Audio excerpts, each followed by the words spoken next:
오늘 주신 하나님 말씀 우리 함께 보겠습니다. 요한복음 21장 15절에서 19절까지 말씀입니다.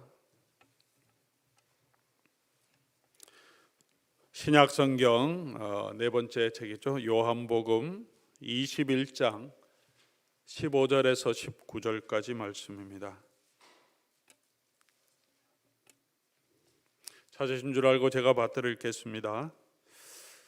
그들이 조반 먹은 후에 예수께서 시몬 베드로에게 이르시되 요한의 아들 시몬아, 내가 이 사람들보다 나를 더 사랑하느냐 하시니 이르되 주님, 그러하나이다. 내가 주님을 사랑하는 줄 주님께서 아시나이다.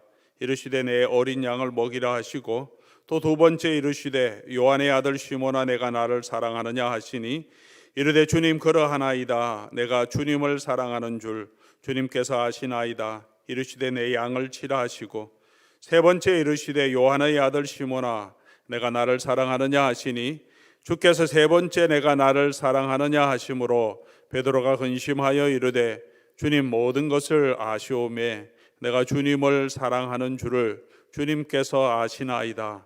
예수께서 이르시되 내 양을 먹이라. 내가 진실로 진실로 내게 이르노니 내가 젊어서는 스스로 띠띠고 원하는 곳으로 다녔거니와 늙어서는 내 팔을 벌리리니 남이 내게 띠띠우고 원하지 아니하는 곳으로 데려가리라.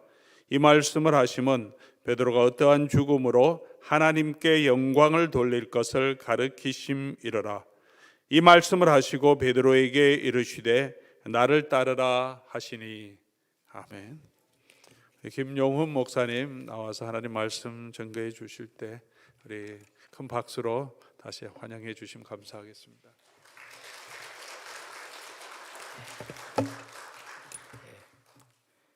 굿모닝. 잘 쉬셨습니까?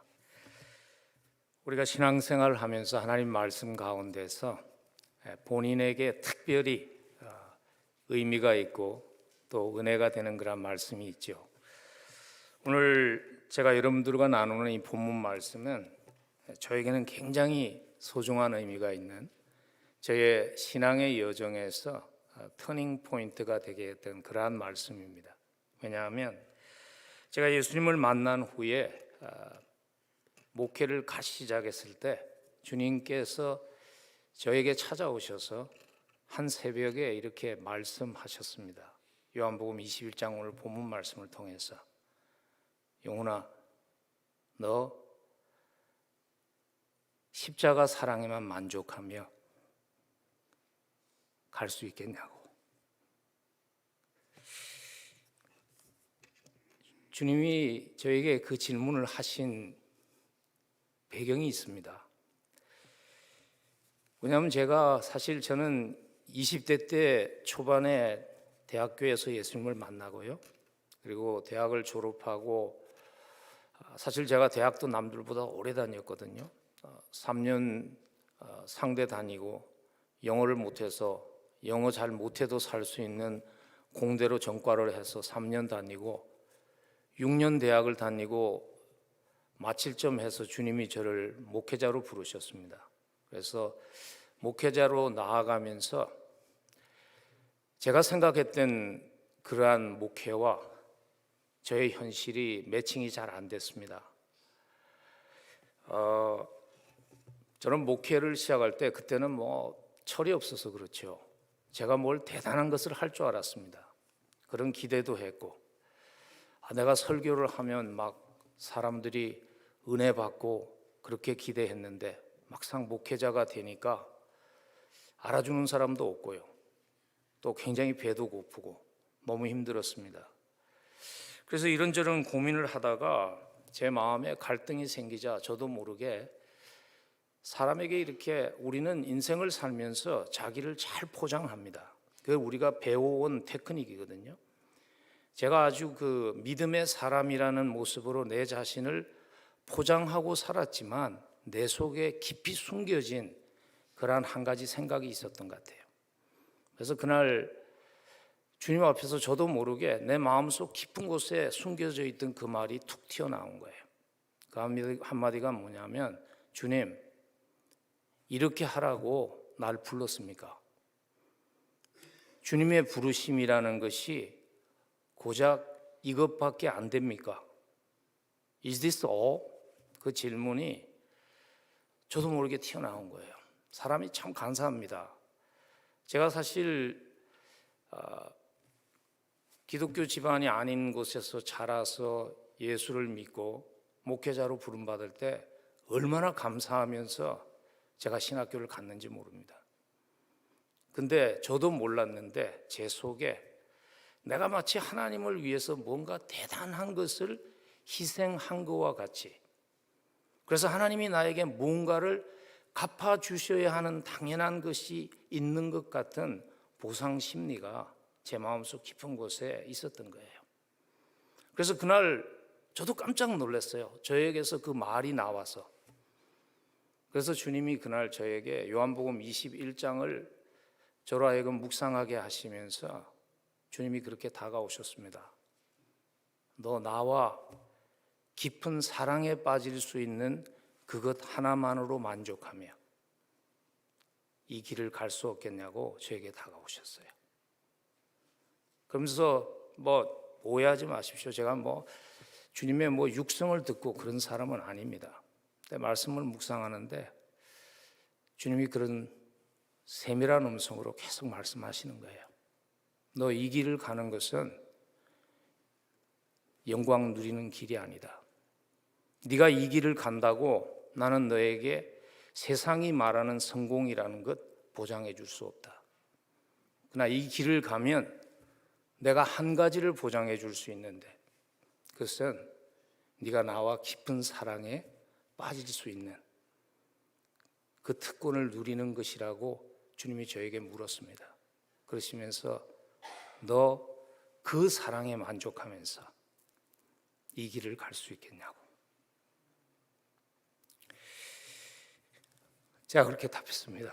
주님, 다른 것 아무것도 안 주셔도 그 사랑만에 만족하며 제가 이 길을 가겠습니다. 그것이 저의 신앙 여정에 예수님을 만난 후에 터닝 포인트가 되었습니다. 여러분 어떻게 생각하세요? 오늘 이 아침에 주님께서 여러분들에게 동일한 질문을 하신다면 여러분들의 답은 무엇이 될까요? 예수님 한 분만으로 충분하십니까? 주님과 사랑에 빠져서 저는 신앙의 여정이 로맨스라고 생각합니다. 가장 사랑하는, 가장 사랑해 주신 그분과 사랑에 빠져서 걸어가는 그것 하나만으로 여러분 만족하십니까? 그리스도인으로 살아가면서 우리의 삶에 생기는 모든 갈등들, 우리가 그리스도인으로 살아가면서 우리로 하여금 때로는 의심하고 흔들리게 하는 모든 것들의 근본적인 원인이 이것 아닐까요? 그 사랑 하나만으로 만족하지 않기 때문에, 주님과 사랑에 빠지는 그것만으로 충분하지 않기 때문에 흔들리는 것 아닐까요? 그래서 예수님께서 오늘 본문 배경이 그거죠. 실패한 베드로 다시 세우시면서 예수님이 그래서 다른 건 묻지 않았습니다. 한 가지만 물었습니다. 베드로야, 네가 나를 사랑하느냐? 제가 여러분들에게 예수님이 한 가지 질문을 했다고 그렇게 말씀을 드리면 또 성경을 좀 아시는 분들은 그게 한국말로는 베드로야 네가 나를 사랑하느냐 그렇게 번역을 했지만 헬라어로는 다 다르지 않습니까 하는 분들이 계실 것 같아요. 그래서 본문을 조금 설명을 하고 지나가면 사실 한글 성경에서는 베드로야 네가 나를 사랑하느냐 이렇게 번역했지만은 원문을 보면요, 헬라어 원문을 보면 처음에 예수님께서 15절에서 베드로야 네가 나를 아가페의 사랑으로 절대적인 사랑으로 나를 사랑하느냐 물으십니다. 그때 베드로가 주님, 내가 주님을 사랑합니다 했던 그 답은 친구의 우정을 뜻하는 주님, 제가 필레오의 사랑으로 주님을 사랑합니다, 그렇게 답한 겁니다. 그래서 16절에서 예수님이 또 한 번 물으실 때 베드로야, 네가 아가페의 사랑으로 나를 사랑하느냐 물으십니다. 베드로가 여전히 하나님, 주님, 제가 필레오의 사랑으로 주님을 사랑합니다 답합니다. 그래서 17절에서 시몬아, 네가 나를 사랑하느냐 다시 세 번째 물으실 때는 예수님께서 베드로야, 네가 필레오의 사랑으로 나를 사랑하느냐 물으십니다. 그래서 어떤 사람들은 이렇게 해석을 합니다. 주님이 아가페의 사랑으로 사랑하냐고 물으니까 도무지 감당해야 할 수 없는 베드로의 사정을 아시고 주님이 좀 수준을 낮춰서 필레오의 사랑만이라도 할 수 있겠느냐, 그렇게 물었다고 해석하는 분들도 있습니다. 근데 저는 그 해석에 동의하지 않습니다. 왜냐하면 주님은요, 우리의 눈높이에 맞춰서 하나님의 기준을 낮추신 적이 없습니다. 이렇게 말씀하신 예수님이 요한복음에서도 똑같은 말씀을 하실 수밖에 없는 것이죠. 마태복음 16장에서 누구든지 나를 따라오려거든 자기를 부인하고 자기 십자가를 지고 나를 따라오라 하신 예수님이십니다. 마태복음 10장 37절에서 아버지나 어머니를 나보다 더 사랑하는 자는 내게 합당하지 아니하고 아들이나 딸을 나보다 더 사랑하는 자도 내게 합당하지 않다는 그 기준으로 우리를 부르신 주님이 요한복음에 와서 아가페 사랑 자신 없습니다 그런다고 사랑의 수준을 낮춰서 필레오의 사랑으로 그러면 사랑해라 그거 요구했다고 저는 해석하는 사람들에게 동의할 수 없습니다. 그리고 또 한 가지 이유는 이거죠. 요한이 요한복음뿐만 아니라 요한 1, 2, 3서를 썼잖아요. 근데 요한 1, 2, 3서를 보면 저자 요한은 성령의 감화로 하나님의 말씀을 기록할 때 필레오와 아가페를 거의 동일한 의미로서 인터체인지어블하게 사용합니다. 그래서 그것은 문학적인 그러한 기교라고 볼 수 있지 하나님께서 우리의 사랑의 수준을 낮춘 것은 아닙니다. 주님이 베드로에게 물은 핵심은요, 세 번 물은 핵심은 똑같습니다. 너 그 사랑만으로, 내가 십자가에서 너를 위해서 죽기까지 사랑한 그 사랑만으로, 그 하나님의 사랑만으로 만족하며 너의 부름의 길을 갈 수 있겠냐고 물으신 것입니다. 이스라엘 백성들이요, 하나님의 특별한 사랑을 입었지만 실패했던 이유가 무엇인가 하면 그 사랑에 만족하지 못했기 때문입니다. 하나님의 그 특별한 사랑만으로 충분하지 않았기 때문입니다. 그래서 광야에서 40년간 훈련을 받고 나서 다시 약속의 땅으로 들어갈 때 그들을 준비시키시면서 신명기 33장이죠. 12지파를 축복하시면서 결론적으로 꼭 잊지 말라고 하신 한마디도 동일한 메시지죠. 신명기 33장 29절에 보면 이스라엘이여 너는 행복한 사람이로다. 여호와의 구원을 너같이 얻은 백성이 누구냐? 너같이 사랑을 받은 사람이 어디 있느냐? 그 사랑을 잊지 말라는 것이 40일 광야 생활을 마치고 40년 광야를 마치고 약속의 땅에 들려보내시면서 하나님이 신신당부하신 한 가지의 말씀이었습니다. 십자가를 통해서 받은 그 사랑만으로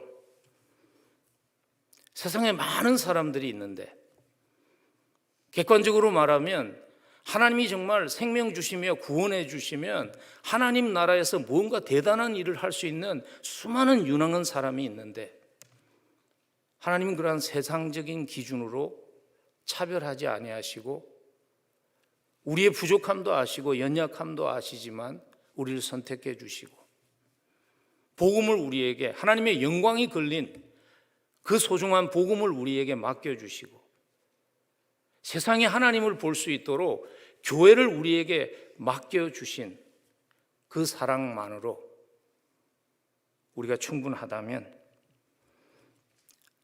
세상을 살아가면서 흔들리지 않을 수 있지 않을까요? 그렇다면 어떻게 하면 예수님과 깊은 사랑에 빠지는 것만으로 충분하다고 고백하면서 살 수 있을까요? 오늘 베드로를 부르신, 그리고 베드로를 다시 회복하신 하나님의 말씀을 통해서 우린 두 가지의 답을 배울 수 있습니다. 그 첫 번째 답은 이것입니다. 우리의 축복관이 변해야 합니다. 우리의 성공관이 성경적으로 변해야지 그 사랑만으로 만족하며 그 길을 갈 수 있습니다. 베드로를 포함해서 다른 제자들이 오늘 본문에서 다시 고기를 잡는 업으로 돌아갔잖아요. 그 이유가 뭐냐면 그들의 축복관이, 그들의 성공관이 변하지 않았기 때문입니다. 십자가 사건 바로 전에 너무나 놀라운 사건이 있었죠. 제자들을 통해서. 예수님은 지금 십자가를 바로 눈앞에 두시고 기도하시며 준비하고 있는데 제자들의 반응은 그거 아니었습니까? 예수님이 이제 예루살렘에 들어가서 한 자리 하실 때 누가 더 높은 자리에 오른팔 왼팔의 역할을 할까? 그거 다투었잖아요. 그래서 야고보와 요한의 어머니의 그 치맛바람 사건이 마태복음 10장에 기록된 거 아닙니까? 오늘 본문에서 보면 오늘 본문 사건이 부활하신 예수를 제자들이 처음 만난 사건이 아닙니다. 그래서 21장 1절을 보면요, 그 후에 예수께서 디베랴 호수에서 또 제자들에게 자기를 나타내셨다, 그렇게 얘기하죠. 이게 지금 세 번째 만난 겁니다. 예수님이 부활하신 후에. 근데 왜 그들은 부활하신 주님을 이미 만났음에도 불구하고 또다시 어부의 모습으로, 생선을 낚는 어부의 모습으로 돌아갔을까요? 그 이유는 뭐냐면요, 성공관이 안 변하니까, 축복관이 안 변하니까 부활의 주님을 만났는데 그 부활의 주님이 자기들의 기대했던 주님이 아니었던 거예요. 부활하신 주님을 만났는데 주님은 여전히 손에 못자국이 있고 허리에 장자국이 있는 그러한 모습이었어요. 부활하신 주님이 주신 메시지도 보면, 야, 내가 다시 살아났으니까 우리가 노마를 뒤집자, 그런 말씀이 아니었죠. 자기들이 기대했던, 자기들이 예수님을 따라다니면서 기대했던 그 모습이 아닌 거예요. 왜냐하면 축복관이 변하지 않으니까, 성공관이 변하지 않으니까. 여러분, 뭐가 진정한 성공일까요? 뭐가 진정한 우리가 놓치지 말아야 할 축복일까요? 좋은 직장, 잘 되는 사업체, 건강한 삶, 그거 중요하지 않다는 것 아닙니다. 그거 다 하나님이 주신 은혜이고 축복입니다. 그러나 그것은요, 가장 소중한 축복은 아닙니다. 만일 선택하라면, 하나만 선택하라면 우리가 선택해야 할 그 축복은 아니라는 겁니다.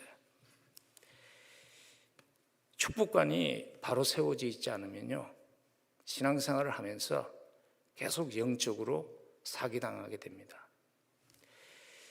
그래서 자꾸 하나님과의 관계가 깨어지게 되는 것이죠. 오래전에 제 친구 목사님이 한번 이런 하소연을 했어요. 교인들 사이에서 우리 목사님은 영역이 없다고 소문이 났다는 겁니다. 내가 그 이름을 밝히지 않아요. 우리 교단 목사님이에요. 그래서 제가, 아이고, 목사가 다른 건 모르지만 영적인 능력이 없다고 교인들한테 그렇게 소문이 나면 어떡하냐. 그래서 왜 그렇게 소문이 났냐 물어봤더니 자기가 어떤 그 집사님이 새 사업체를 오픈하셔가지고 개업 신방을 한 거예요. 그러면서 말씀 전하고 축복 기도해 줬는데 1년 뒤에 망한 거예요. 그래갖고 그 집사님이 다니면서 아니 우리 목사님이 이게 영적인 능력이 없어갖고 개업 신방을 했음에도 불구하고 사업이 망했다고 말을 하고 다니는 거예요. 왜 그럴까요? 그건 목사를 향한 섭섭함이 아니에요. 그것은 하나님을 향한 섭섭함이에요. 축복관이 잘못되었기 때문에 하나님을 향한 섭섭함이 생긴 거예요. 여러분, 우리가 놓치지 말아야 할 가장 소중한 축복은요, 제가 어제 여러분들하고 나눴어요. 시편 1편에서 복 있는 사람은 여호와께서 인정하시나, 하나님이 인정해 주시는 삶이 되는 것이, 그게 우리가 놓치지 말아야 하는 축복관입니다. 여러분, 하나님 앞에 섰을 때 우리가 받을 수 있는 가장 큰 칭찬이 저는 히브리서 10장 16절이라고 생각해요.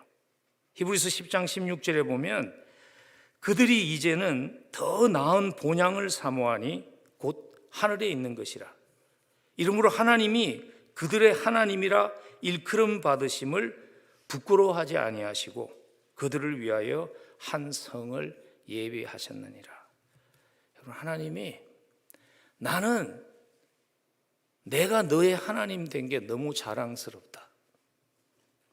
여러분, 그것보다 더 큰 칭찬이 어디 있겠어요? I am so proud. 나는 네가 정말 그렇게 살아줘서 세상 사람들이 내가 너의 하나님이라고 그러는 것이 너무나 자랑스럽다. 그 한마디보다 여러분, 더 큰 축복이, 더 큰 칭찬이 어디에 있겠습니까? 축복관이 변할 수 있기를 축원합니다. 하나님께 인정받는 것. 잠시 세상 살면서 좀 잘 살 수도 있고요, 잠시 세상 살면서 좀 어려울 수도 있고요. 왜 하나님이 나에게는 그런 형편을 허락하셨을까? 저는 이렇게 생각해요. 어려움을 주신 분은 하나님이 그만큼 여러분들을 신뢰한 거예요. 어려움 가운데서도 십자가를 포기하지 않을 수 있다는 그 하나님의 신뢰가, 여러분들을 향한 신뢰가 있기 때문에 하나님이 믿고 그 상황을 허락하신 것입니다.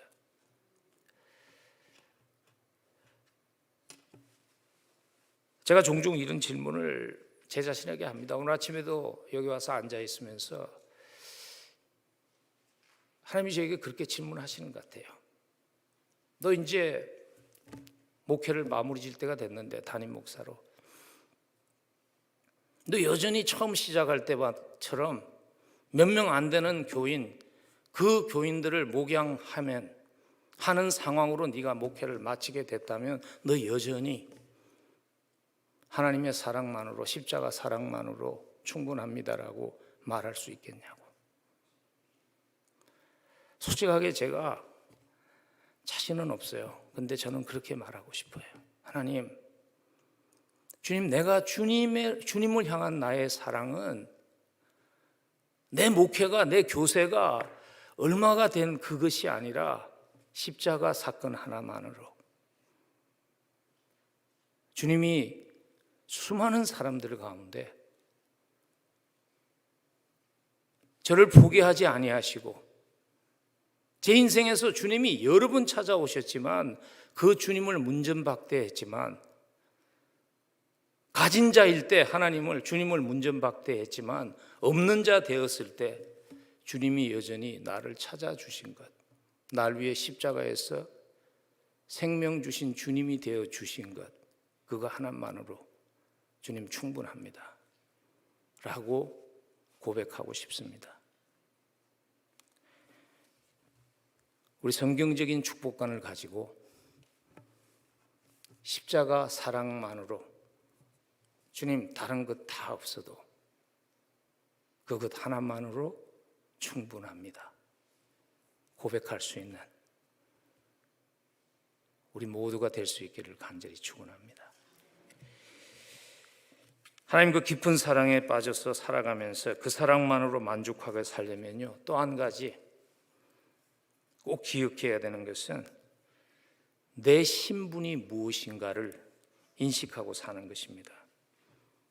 깊은 사랑에 빠져서 살아가는 사람이 꼭 잊지 말아야 할 것이 내가 누구인가 그리스도 안에서 하는 신분입니다. 여러분 오늘 요한복음 21장을 읽으시면서 그런 질문을 혹시 해보시지 않았나요? 부활하신 주님이 내가 부활했어 하는 것을 제자들에게 말씀하시기 위해서 주님이 하실 일이 굉장히 많았죠. 하실 수 있는 일이. 주님이 물 위를 다시 걸을 수도 있었고요. 모세에게 보여주었듯이 호수를 가를 수도 있었고 여러 가지 일을 할 수 있었는데 왜 주님이 오늘 제자들에게 다시 한번 많은 숫자의 물고기를 잡게 하는 그 일을 재현하셨을까? 그 이유가 뭐냐면 제자들이 신분을 잊어버린 거예요. 여러분 베드로를 부르실 때의 사건 기억하시죠? 누가복음 5장에 보면 베드로를 처음 제자로 부를 때 사람을 낚는 어부가 된다는 새 신분을 주실 때 그냥 막 그물이 터질 정도로 많은 물고기를 잡은 그 사건을 통해서 베드로가 주님을 따르는 사람이 되었습니다. 근데 오늘 요한복음 21장에서 부활하신 주님이 베드로와 제자들에게 그 일을 또다시 한번 하시는 이유가 무엇인가 하면요, 신분을 기억하라는 것이에요. 신분을. 네가 누군지를 기억하라는 것이에요. 여러분 우리도 신분을 혼동하면 주님과 깊은 사랑에 빠져서 살아가는 것만으로 만족하지 못하고 엉뚱한 것을 추구하며 살아가는 실수를 하게 됩니다. 악인의 길에 서게 되고 오만한 자의 자리에 앉게 됩니다. 우리가 잊지 말아야 할 신분이 무엇일까요? 많은 것이 있습니다. 성경에 보면. 근데 저는 꼭 우리가 잊지 말아야 할 한 가지 신분, 여러분과 아침에 나누고 싶은 것은 우리가 예수 그리스도의 신부라는 것입니다. 우리가 예수님의 신부입니다. 여러분 신부는 다른 사람에게 다른 것에 마음 주면 안 됩니다. 정말 사랑한다면. 저희 교회 오셔서 예전에 가정 세미나를 자주 하셨던 박수홍 장로님이라는 분이 계세요. 여러분들도 아실 거예요 아마. 그분이 이런 얘기를 하더라고요. 자기가 자기 아내와 결혼하기를 결정하면서 세상에 수백만 명의 다른 여자들을 포기했다고 그래요. 예. 여러분 신부가 된다는 것은 한 사람만을 사랑하는 거예요. 우리가 예수 그리스도의 신부가 된다는 것은 예수님만을 사랑하는 것입니다. 주님만을 사랑하면서 산다는 것은 다른 말로 하면요, 주님이 기뻐하신다면 그것만으로 만족하면서 사는 것입니다. 불행하게도 세상 사람들은요,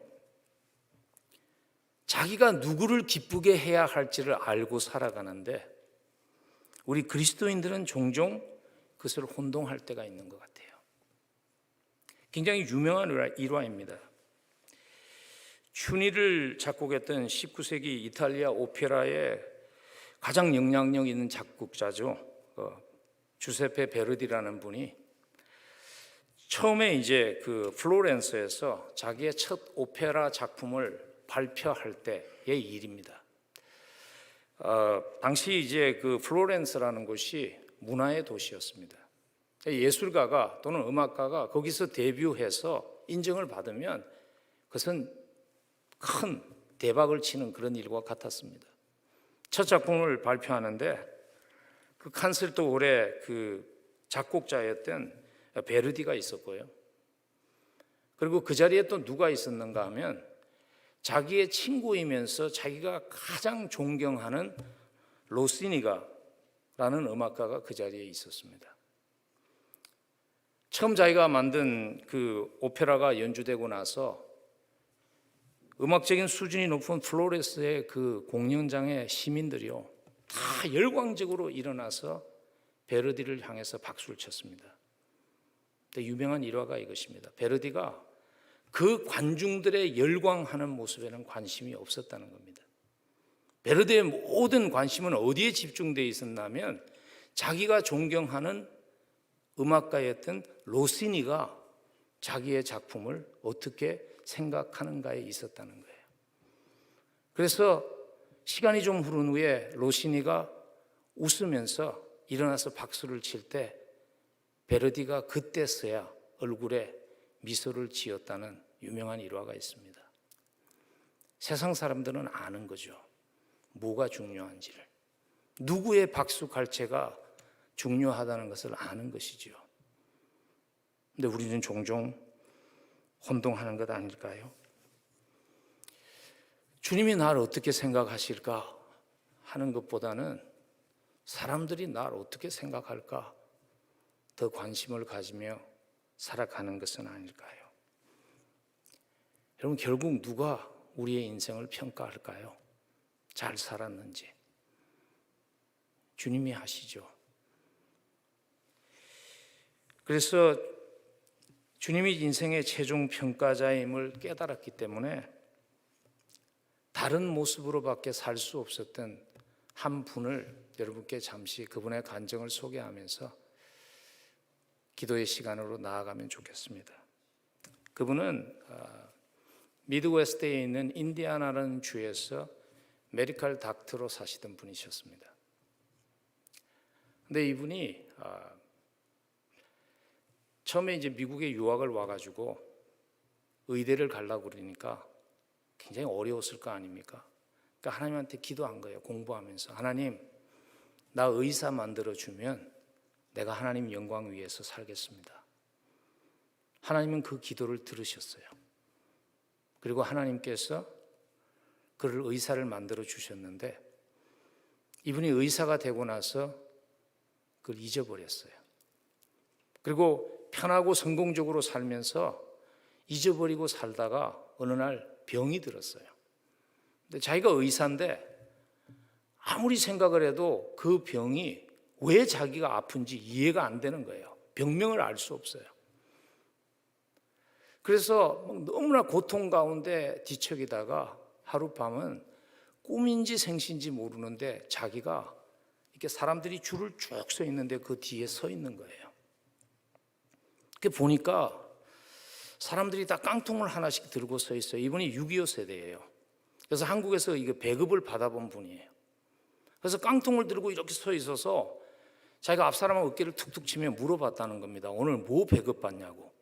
그랬더니 앞에 사람이 하는 소리가 오늘은 배급받는 날이 아니라 이때까지 우리가 살아온 열매를 가지고 하나님 앞에 가는 시간입니다. 그렇게 얘기를 하더라는 겁니다. 그래서 깜짝 놀라가지고 사람들을 보니까 깡통에 뭔가 담겨 있는데 자기 깡통을 바라보았더니 빈 깡통이더라는 겁니다. 소스라쳐서 놀라서 깼어요. 그때 주님이 기억하게 하셨어요. 하나님, 나 의사 만들어 주시면 하나님 영광 위해서 살겠습니다. 그래서 그분이 50대였어요. 아마 40대 말 50대 들어가면서 조기 은퇴를 하시고 자기가 약속한 대로 의대생을 키우는 그런 선교사로 떠나면서 저희 교회에 오셔서 간증을 하셨어요. 오해하지는 마십시오. 하나님의 사랑에 빠져서 사는, 그러면 지금 하던 일 다 관두고 선교지로 가야 한다는 말은 아닙니다. 사람마다 부름이 다 다릅니다. 하지만 한 가지 확실한 것은 이것이죠. 이미 우리가 가장 큰 사랑 받았다는 것 잊지 말아야 한다는 것이죠. 하나님께서 우리에게 더 이상 아무것도 주시지 않아도 우리는 이미 받을 수 있는 최상의 사랑을, 최상의 축복을 이미 받았다는 것. 그래서 여러분, 우리 그 사랑만에 만족하면서 사십시다. 십자가 사랑 받은 것만에 만족하며 하나님만이 여러분과 저의 유일한 청중이 되기를, 하나님만이 여러분과 저의 유일한 관심의 대상이 되기를 간절히 축복합니다. 우리 함께 기도하시죠. 하나님, 그래서 우리 로뎀 장로교회가, 그리고 이 교회를 세워가는 내가 하나님을 미소 짓게 하는 그러한 인생, 하나님이 우리를 바라보며 네가 그렇게 살아주어서 너무나 자랑스럽다, I am so proud of you, 하나님이 우리를 바라보면서 그렇게 말씀하실 수 있는 십자가 사랑만으로 만족하는 인생 될 수 있도록, 하나님, 내가 연약하다는 거 아십니다. 나를 도와주옵소서. 하나님, 십자가 사랑만으로 만족하며 이 길 갈 수 있도록 내 인생을 축복해 주옵소서. 우리 함께 기도하며 나아갑니다. 하나님 아버지, 세상에 참 너무나 유능하고 탁월한 사람이 많지만 부족함도 아시고 연약함도 아시지만 십자가에서 생명 주시기까지 하시며 하나님 선택해 주신 것, 하나님 너무나 감사하고 고맙습니다. 주님, 그 사랑이 우리의 가슴 속에 희미해지지 않도록 사랑받은 자의 그 감격을 가지고 살아갈 수 있도록 도와주시기를 간절히 기도합니다. 고난의 순간을 걸어가는 성도들을 하나님 위로해 주시기를 간절히 기도합니다. 아직 끝이 아니라는 것을 알고, 끝이 다르다는 것을 알고 십자가 붙잡고 걸어갈 수 있도록 하나님 도와주시기를 간절히 소원합니다. 주님, 함께해 주옵소서. 주님을 미소 짓게 하는 그러한 인생 될 수 있도록 하나님